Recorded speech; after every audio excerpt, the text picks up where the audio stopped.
Oi, gente, tudo bom? Entrando aí, tá todo mundo presente? Não, tem problema não. Ó, a gente vai gravar o nosso bate-papo e depois que nós terminarmos, a gente vai fazer a consulta de enfermagem individual, tá? Eu coloquei como consulta de enfermagem, mas uma consulta de enfermagem meia comunitária, meia não, né? Inteira. A gente fez uma enquete dentro das nossas empresas antes de acontecer a videoconferência com o Dr. Fernando Pacheco, que é proctologista e urologista, para falar sobre o câncer de próstata, né? Que é a questão do medo. O medo é um termo bastante sentido por todos nós, né? Todo mundo tem medo de alguma coisa. Então, a questão do medo ganhou como, como um título a ser discutido na nossa live e a ser discutido aqui também entre a gente. As pessoas pediram para fazer isso de uma forma mais abrangente, né? De uma forma mais simples, tá? Então a gente vai conversar um bocado sobre o medo. Vocês podem colocar as suas questões, vocês podem falar sobre os seus conflitos diante do medo que vocês têm de alguma coisa, seja ela qual for, mas a gente vai falar também nessa questão da disfunção erétil, né? Porque a nossa live vai falar sobre o medo que o homem tem da impotência sexual e das crenças limitantes que isso pode também ocasionar alguns problemas, né, relacionados com o tratamento, enfim. Eu vou estar olhando para a câmera do celular, que eu gravo pelo celular, e gravo aqui também pelo computador. Então, eu vou ficar assim, ó, olhando para o computador, olhando para a câmera, tá? Não vou ficar fixa só na gravação do celular, não. Se vocês tiverem pode sim, claro, tranquilo. Não tem problema não. Pode me interromper se tiverem dúvidas, se vocês tiverem vontade de falar, né, de debater algum conflito, fiquem à vontade, tá? Estamos gravando para deixar aí na pauta das empresas e, é claro, na pauta da Mundiblu também, que eu acho importante a questão do efeito desse trabalho, tá bom? Então vamos lá falar um pouquinho sobre o medo num contexto geral. Gente, todo mundo tem medo de alguma coisa. Isso é impossível. Nós somos seres humanos, né? Não existe uma pessoa com a coragem 100%. E mesmo assim, aquela que se diz eu sou corajosa, eu vou, faço sem medo, ela está um pouco equivocada. Porque, querendo ou não, o medo é um tipo de uma defesa que nós temos. Mas o medo também, ele pode identificar algumas dinâmicas que você teve lá na sua época de infância, né? Na questão mesmo da segurança com a vida, na segurança que a sua mãe infelizmente não soube lidar, não soube passar essa segurança. São dinâmicas de família, coisas que vêm de geração em geração e vai passando. E isso vai ocasionando problemas com o medo, até medo muito exagerado, né? Um medo muito exagerado, pelo que a gente tem falado muito tempo, lido e estudado com vocês, nada que é demais é saudável, né? A gente tem que ter medo, mas também não pode deixar esse medo nos interromper diante da vida. Existe uma frase muito boa que dizem assim: tá com medo? Faz com medo mesmo, né? Sem medo de errar. Faça e ver qual é o resultado daquilo. Se for um resultado negativo, você ainda tem a chance e a oportunidade de corrigir. Corrija e faça de novo. Se der certo, show de bola. Beleza pura. Mas é isso.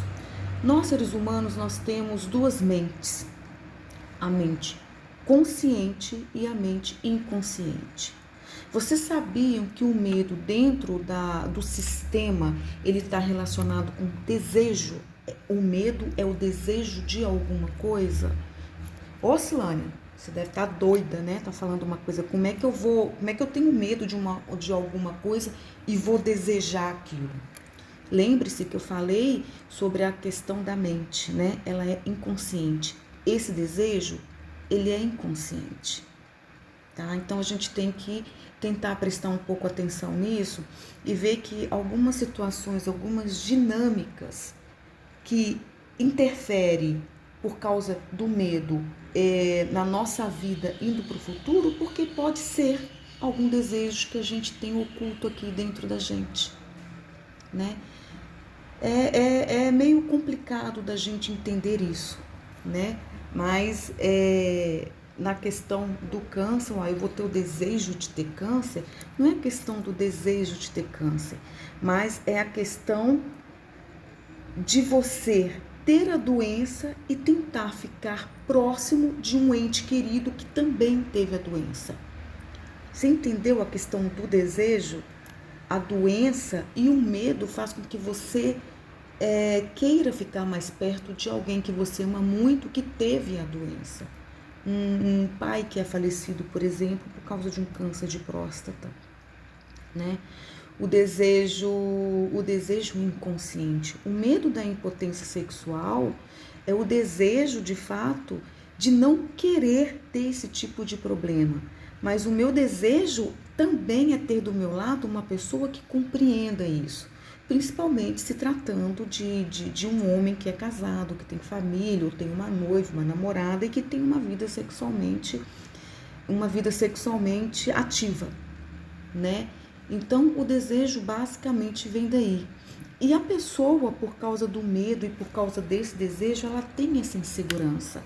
O desejo de ter alguém que compreenda, mas também a insegurança daquela pessoa não tentar compreender o que ela está passando naquele momento. O medo é basicamente isso. É o desejo de que a segurança venha e me carregue, me deixe seguro, né? E a questão da própria defesa de alguma coisa. É meio complicado a gente falar um pouco sobre isso, porque o medo, ele é individual, né, gente? Cada um tem a intensidade do medo de acordo com a evolução da sua vida, com a sua vivência, né? Com as suas experiências, tá bom? Quando você tem medo, você está direcionando as suas atitudes em cima do fato do medo. Então, assim, quando você direciona o medo em cima do fato, estou ficando impotente, você está colocando a certeza naquilo. Então, como é que a gente pode atribuir este medo de pegar esse medo e transformá-lo em algo que seja seguro para a minha vida? É tentar e colocar no seu subconsciente, fazer a dinâmica ao contrário e ter a certeza de que eu não vou ficar impotente. Porque a impotência sexual diante de um tratamento de câncer, por exemplo, da próstata, né, no câncer de próstata para o homem, é um dos maiores medos que existem. Mas o tratamento ele pode deixar o homem com a disfunção erétil, mas o homem também pode não ficar com a disfunção erétil. São casos e casos que acontecem, tá? Mas o medo, ele é direcionado a isso. E como é que você busca a melhoria desse medo? É tentar ficar mais seguro com pensamentos, ações, atitudes positivas, né? A sua segurança tem que vir de dentro de você, porque se você não tiver uma pessoa que vá trazer uma segurança para você diante do problema que você vai passar, você vai ficar independente dela. E você não pode ficar independente. Independente não, desculpa gente, dependente da pessoa. E não é bom ficar dependente da pessoa. A força você tem que encontrar dentro de você, tá? É basicamente isso.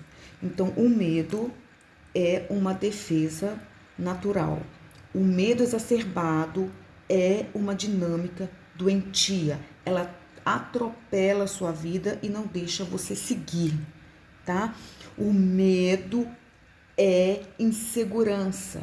O medo é desejo que vem dentro do seu subconsciente, tá? lá dentro você não tem consciência de que o medo pode ser um desejo, mas um desejo de que aquilo não seja verdade. Eu não vou ficar impotente, eu não vou morrer, eu vou buscar a segurança dentro de mim.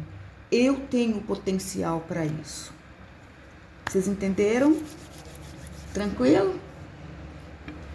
Sim, sim. Porque isso é inconsciente. As pessoas elas não conseguem lidar basicamente com isso. O sentido do medo é muito atribuído a situações de vida, né? E é uma coisa muito racional também. Não, tô com medo daquilo ali, então eu não vou. Mas é difícil a pessoa pensar que o medo está ligado à insegurança. Ela não vai ligar o medo à insegurança, ela vai ligar o medo ao medo. A pergunta da Clara, foi o seguinte, mas o medo ele pode impactar diretamente a minha vida. A gente não tem como que, Clara? Como saber que o medo pode nos prejudicar dessa forma, porque o sentido da palavra medo é apenas sentir o medo, mas a pessoa não senta e para pensar. Sim, o que você tem que saber, na verdade, é que o medo é insegurança, uma insegurança que vem lá de trás que você traz. Você tem que descobrir de onde que vem esse medo, por que você tem medo. E geralmente o medo ele é adicionado na sua infância. Medo de alguma coisa, medo de alguma coisa de fato, né? É descobrir de onde que vem esse medo, por que eu estou com medo, né? E tentar resolver isso de uma forma adulta, né? Não colocando a sua criança interna na frente, mas adulto, não prejudicando outras pessoas também com seu medo. E entender que o medo faz parte do desejo. Você está desejando alguma coisa de forma inconsciente, né? Sim. Isso. O que eu vou fazer agora? Eu vou encerrar a nossa gravação. Eu falei que eu ia gravar, vou gravar só mesmo a introdução do medo. Vou desligar e a gente vai conversar pelo computador, porque essa parte é entre a Mundiblu e as empresas clientes, tá bom? Vou desligar aqui, deixa eu só me despedir aqui. Gente, então é isso, tá? Fiquem com Deus, tudo de bom. É muito natural sentir medo, mas prestem atenção de onde que vem esse medo. Esse medo com certeza está com você desde a sua época de infância. É questão de uma insegurança e desejo por alguma coisa. Desejo daquilo não ser real, tá bom? E você pode fazer com que esse desejo não seja. Por exemplo, eu tenho medo de engordar e realmente não engordar porque você está fazendo o que é melhor para você. Você está buscando melhorias diante desse medo, tá? Tchau, obrigada. Continuando aqui com vocês, tá bom?